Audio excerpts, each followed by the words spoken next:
Happy trade deadline day, you fuck bitches and fuck bastards. It's your boy Jordan, and it's time to get into the Week 10 recap. We finally have completed 10 weeks. We have 4 left in the regular season, and then a lucky few of us will have something to play for in the postseason. Everybody will have something to play for at least the first week of the postseason, except for the number 1 seed. They'll just be waiting for the results of the wild card. But other than that, I think we should get right into it. We got one game of the week, and that is Alex versus Joel. 110.5 to 108. A nice low scoring affair for those that like that. Nobody likes that shit in fantasy. Antonio Gibson and Miles Sanders outscoring the Eagles defense. 21.5 to 9 is really the difference there. Allowed Alex to complete the comeback and improve to 5-5, while Joel falls to 5-5. Both are 5-5, but one leads their division and one is second right now. Next up, Kyle gets a big win over Carlos, 145.5 to 84. The difference really here is Mahomes and CeeDee Lamb combined for 74 points.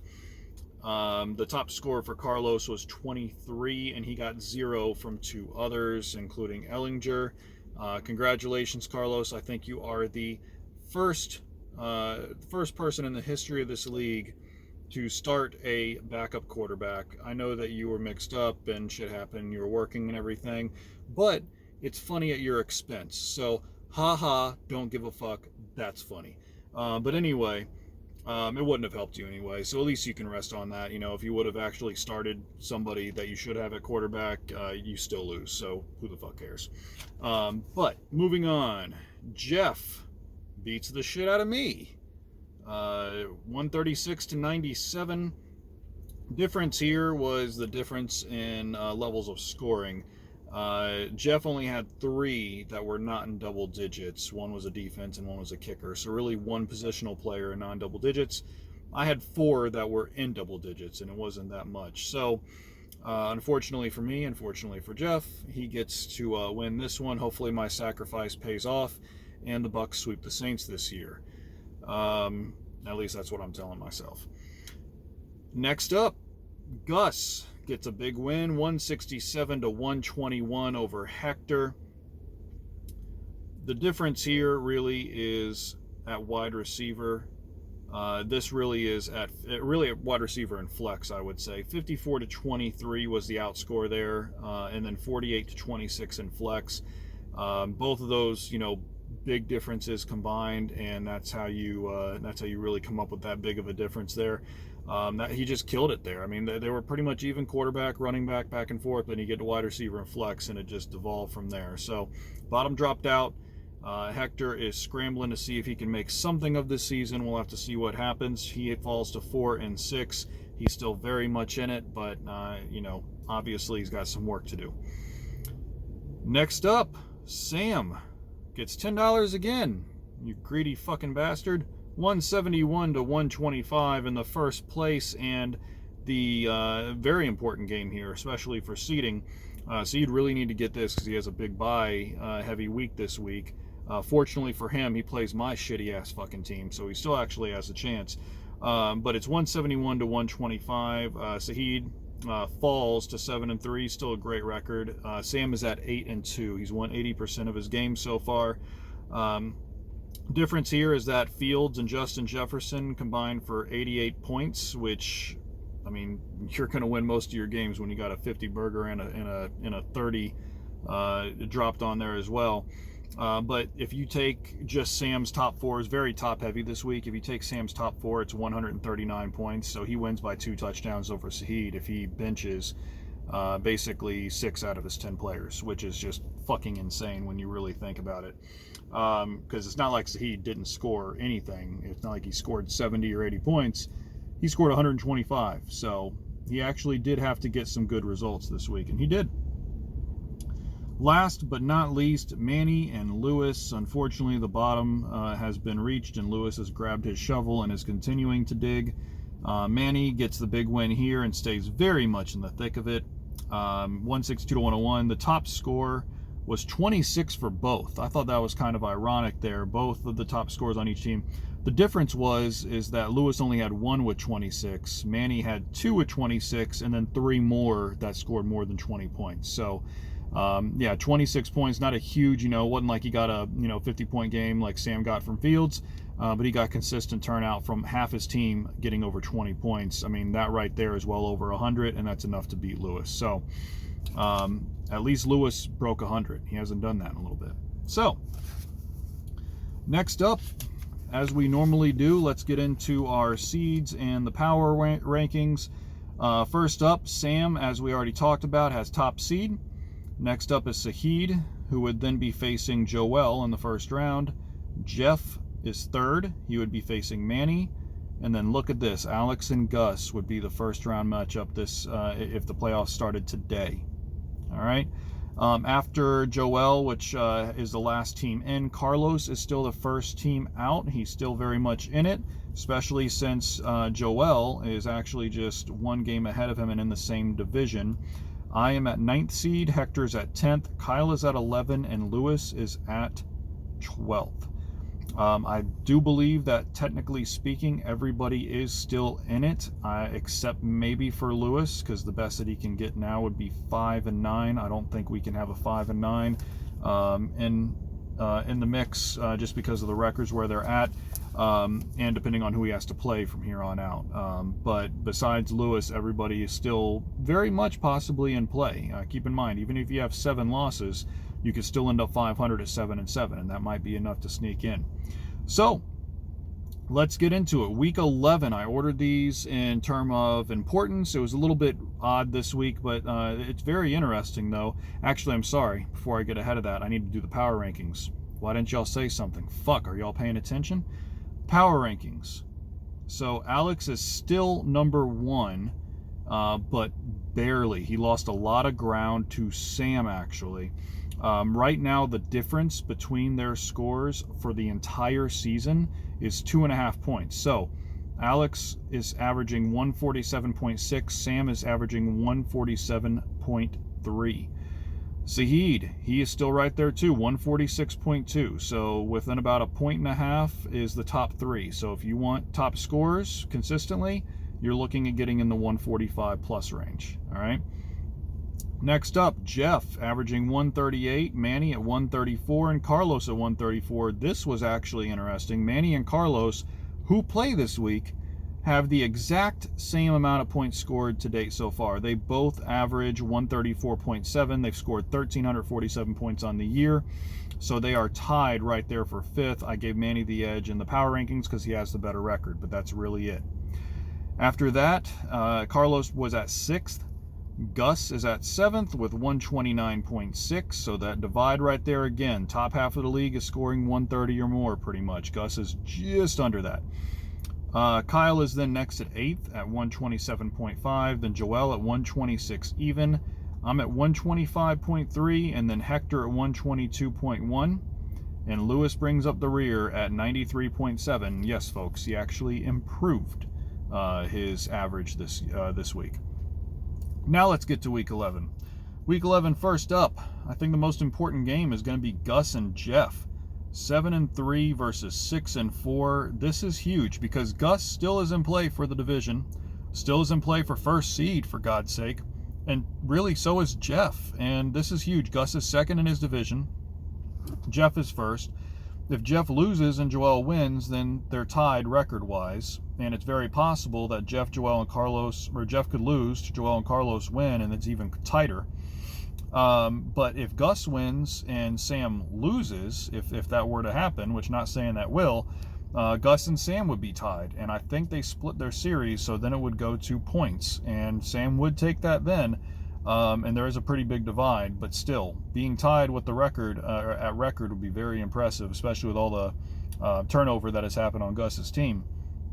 So, big game. Gus and Jeff, right now, they both are missing one in their lineup, but Jeff is favored by 3.8, so looking to be a close game. Manny and Carlos, as I talked about, is next. Carlos is missing one player, so it won't be this close, but I did think it was interesting that right now they're projected to be only 0.1 points away from each other. Sam versus Joel is next. That is a big one.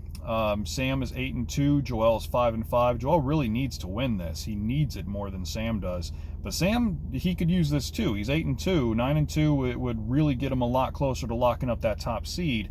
But we just don't know how that might shake out. But even if he loses and Gus were to win, I believe he would still hold the tiebreaker there. So just have to see how that goes. Saheed then plays me. And by the way, Sam is favored by 0.7 versus Joel. That's another close game projected. Saheed versus me. He's missing 2 players. I'm missing 1. Right now I'm favored by 11.8, meaning that it'll probably be a lot closer, at least projected-wise. I know Saheed has a lot of players on bye. I assume fucking nothing.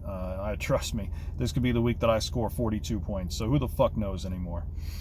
Kyle versus Hector, this is also still a big one. These guys are still scratching and clawing. I mean, it's fair to say that the loser of this game will probably be completely out of the playoffs, mostly because even if they do save face and get close, one of them is probably going to be out, and it'll probably be the one that doesn't have the tiebreaker. So it's fair to say that the loser of this game can pretty much plan for the loser bracket. All right. Last but not least, Alex versus Lewis. Alex is favored by 25.3 over Lewis. We pretty much know what's going to happen here, unless Lewis has a surprisingly good game or Alex has a horrible game.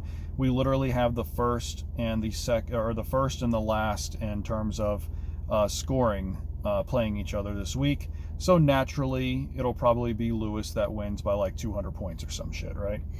I'd also like to take this time to acknowledge the name change. I don't normally use name changes. Hold on, I'm looking to see if this bitch gonna back into my car. Yeah, that's right. Better step on the gas, motherfucker. Anyway, I digress. I don't normally acknowledge many name changes. I don't use the team names because y'all change them so fucking much, and I got to write this shit down so I can use my phone and all this other shit. So I just refer to you guys as names. But if you haven't taken a look at Alex's name change, you definitely need to. Tua Tagovailoa. Now, if you say it fast enough, it sounds like Tua's regular fucking name just said like by somebody from Alabama where he fucking went to school or some toothless fucking jit or something, right? But it's fucking genius. That's part of the beauty of it. Tua Tagovailoa definitely has to be something original from the mind of Mencia there and Alex. But that was great. That's a great name. I like acknowledging good names like that. We normally do at the beginning of the year. Some are better than others. Some change their names a bunch of times. It just depends. But gotta love that.